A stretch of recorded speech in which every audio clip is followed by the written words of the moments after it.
So, class, now let's continue with the Act 4, Scene 1. After the Duke's speech, when Duke said that it would be in his hand, then he would have not continued with the justice, he would have just adjourned the court. Now Celerio says, "My lord, here stays without a messenger with letters from the doctor, new come from Padua." Celerio informs Duke and the other persons who were present in the court, says there is a one messenger from the Padua. He has just come with the letter of Dr. Bellario, who was the cousin of Portia. So he has just come with the doctor's message, Dr. Valerio's message. There is a messenger. Duke, bring us the letters, call the messenger. He orders that bring me the letter and just call the messenger here. Bassanio, good cheer, Antonio, what man courage yet? The Jew shall have my flesh, blood, bones, and all. Or thou shalt lose for me one drop of blood.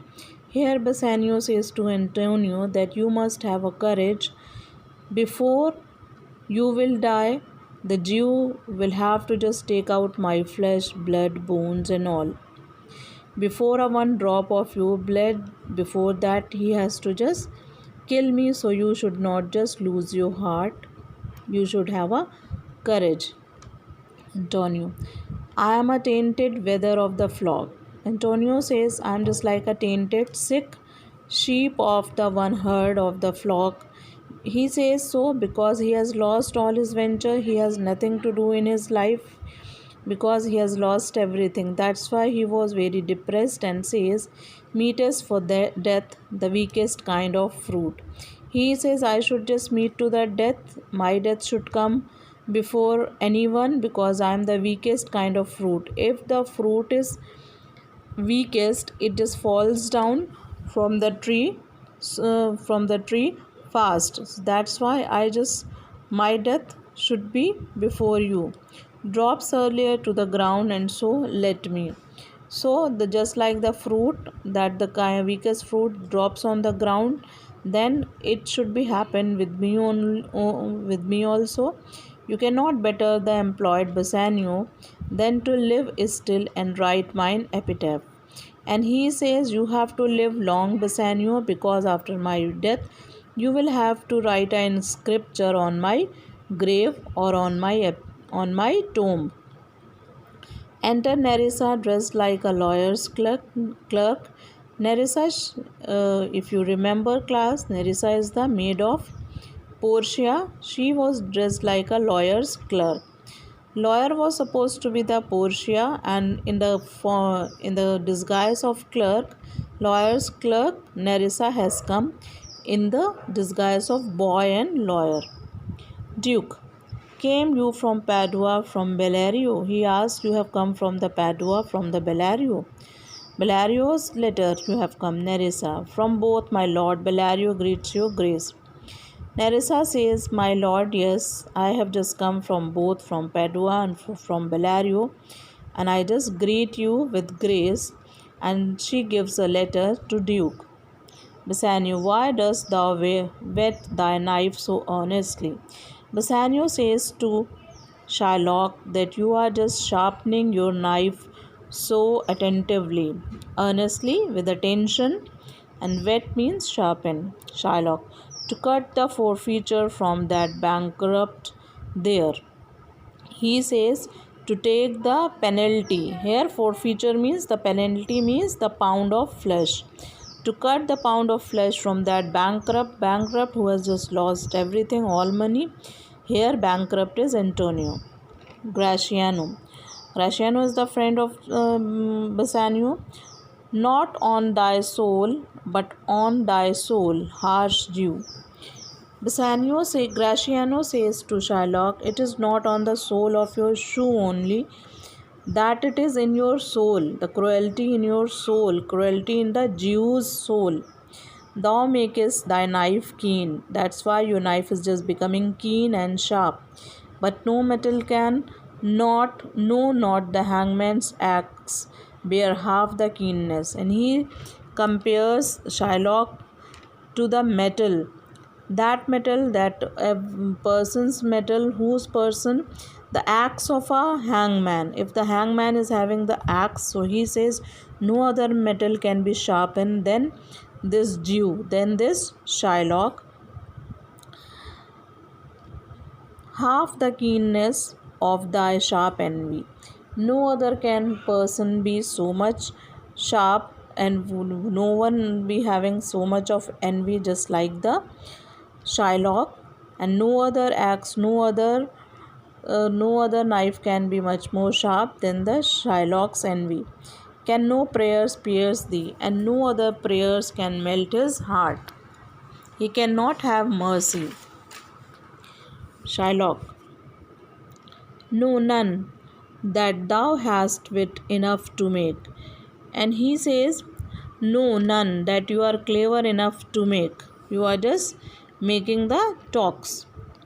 Gratiano, O be thou damned, inexecrable dog. Inexecrable means shameless person, shameless dog. And for thy life let justice be accused. And he says, for your life justice should be blamed. He says that it is very injustice that a person just like you, he is just living a life, he is just living on earth. It is very injustifiable. Thou almost makest me waver in my faith. This kind of life, the life you are living on this earth, that is just shaking my faith, that is just shaking my religion also, because I do not think that the God should give you the life. The God should give the life to these kind of cruel person. To hold opinion with Pythagoras. Pythagoras is a Greek philosopher. So he says, according to the Pythagoras philosophy, that souls of animals infuse themselves into the trunks of men. It is said, according to this mythology, some souls of animals may enter the bodies of men. So he compares the Shylock also, that in his body a kind of a beast, a kind of a animal has been infused. Animal is living inside his body. So he says the souls of animals infuse themselves into the trunks of men, into the body of men. Thy courage is spirit, courage, evil is spirit, governed a wolf who hanged for human slaughter. He compares to him with a wolf. Shylock is compared to a wolf. The wolf is just like that. The wolf is hanged for killing a man. So he says it is just like that. Your evil spirit once lived in the body of a wolf who was hanged for killing a man. So there was kind of a evil spirit was living inside the wolf. So the wolf killed many men, and that's why the wolf is just given a punishment of to be hanged till death. For human slaughtering, for human killing, even from the gallows did his fell soul fleet, and whilst thou layest in thy unhallowed dam. He says even it has happened, just one kind of a evil soul has just run away from somewhere, and it has just infused into the unholy dam, means unholy mother of Shylock, infused itself in for thy desires. And after that he has just born with lots of envy and with lots of beast qualities, and with the evil spirit. Our wolfish bloody, he is having the qualities of a wolf, bloody, bloodthirsty, starves, and ravenous means hungry. So these kind of the Shylock has been described by Gratiano here by these adjectives, by these evil characteristics are described by Gratiano about the Shylock. Now Shylock says, till thou canst rail the seal from off my bond, thou but offended thy lungs to speak so loud. Repair thy wit, good youth, or it will fall to cureless ruin. I stand here for law. Shylock says, till thou canst shout the seal from off my bond. He says you cannot divert the mind of others person from the bond whichever I had with the Antonio. You are shouting, and you are just shouting useless. You are just giving the trouble to your lungs when you are just speaking loud. So you just have some kind of a wit and wisdom. You are a good youth, and or it will fall, otherwise you will fall with the weakness when you will be shouting to cureless ruin, and no one will just going to just save. I stand here for law only. I am here to asking for the law and justice. Duke, this letter from Bellario doth come in, a young and learned doctor to our court. Where is he? Duke says, according to this letter I have received from the Bellario, that is just telling me that there is a one young and learned doctor. Doctor here is means the lawyer to our court. Where is he? He says, where is that doctor or where is that lawyer? In the form of doctor, in the disguise of doctor, Portia has come with the Nerissa as her lawyer clerk. Nerissa, he attendeth here hard by to know your answer whether you will admit him. Nerissa says to Duke that the lawyer is here, and if you admit him, if you accept his services, then at any time he can be here. Duke, with all my heart, some 3 or 4 of you go give him courteous conduct to this place. Meantime, the court shall hear Bellario's letter. Duke says that with all my heart I welcome him. You just 3 or 4 people just go and escort him here. Till then I am reading the letter given by Bellario. Clerk. One clerk in the court reads out, Your Grace shall understand that at the receipt of your letter I am very sick, but in the instant that your messenger came.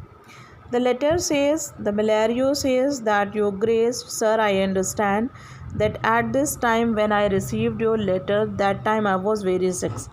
Because the Duke has just sent a letter to him for giving the justice here as a lawyer. He was called here, but he says just because of the Portia's request, he says that I am unable to come here, but instead of me I am just sending one other person. He says, whenever your messenger came here, I was very sick. In loving visitation was with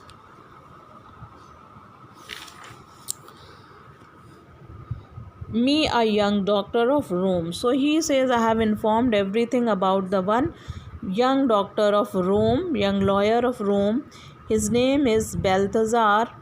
I acquainted him with the cause in controversy between the Jew and Antonio the merchant. He says, I have informed everything about the case of the Antonio and Shylock.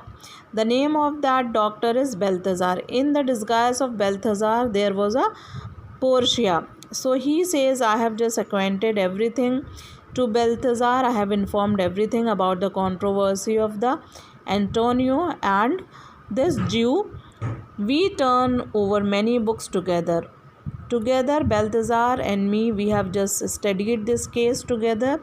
He is furnished with my opinion. He has just got my opinion, which bettered with his own learning, which he has just made bettered with his own learning also. The greatness whereof I cannot enough comment. I cannot just tell qualities of that doctor in too much. Comes with him at my importunity to fill up your grace request in my stead.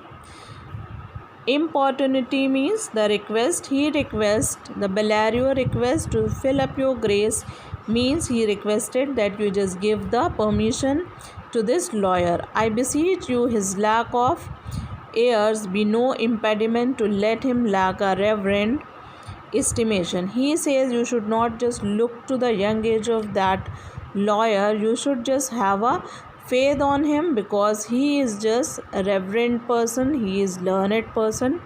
For I never knew so young a body with so old a head. So he says, I also cannot believe that this young body means the young person, young guy is having a lots of intelligent mind. I leave him to your gracious acceptance, whose trial shall better publish his commendation. He says, that's why I'm just sending that. So, your gracious, you will see him how better he is than my praise. Duke. You hear the learned Bellario, what he writes, and here I take it is the doctor come. Duke says, we have heard about the Bellario, what he has written in his letter. So where is that doctor? In between enter Portia, dressed like a doctor of laws. Give me your hand, come you from old Bellario. The Duke asks, you have come from the Bellario? Portia, yes, Lord. Duke, you are welcome, take your place. Are you acquainted with the difference that holds this present question in the court? And the Duke asks, do you know all the differences between this present question in the court? What is the controversy between these two? Portia, I am informed thoroughly of the cause, which is the merchant here and which is the Jew. She asks, I know the case better, but I want to know who is merchant and who is the Jew. Duke, Antonio and old Shylock both stand forth. He says, you just come forward. Portia, is your name Shylock? Shylock, Shylock is my name. Portia, of a strange nature is the suit you follow. The Portia says, what kind of a strange case you are following, a strange case you have put. Yet in such rule that the Venetian law cannot impugn you as you do proceed. To Antonio you stand within his danger, do you not? And she says that in the Venice city no one cannot find faith in your case. Whatever the case you have put, she says to Shylock, no one can believe that case and no one can have faith. And she asks to Antonio, do you know that you are in the danger?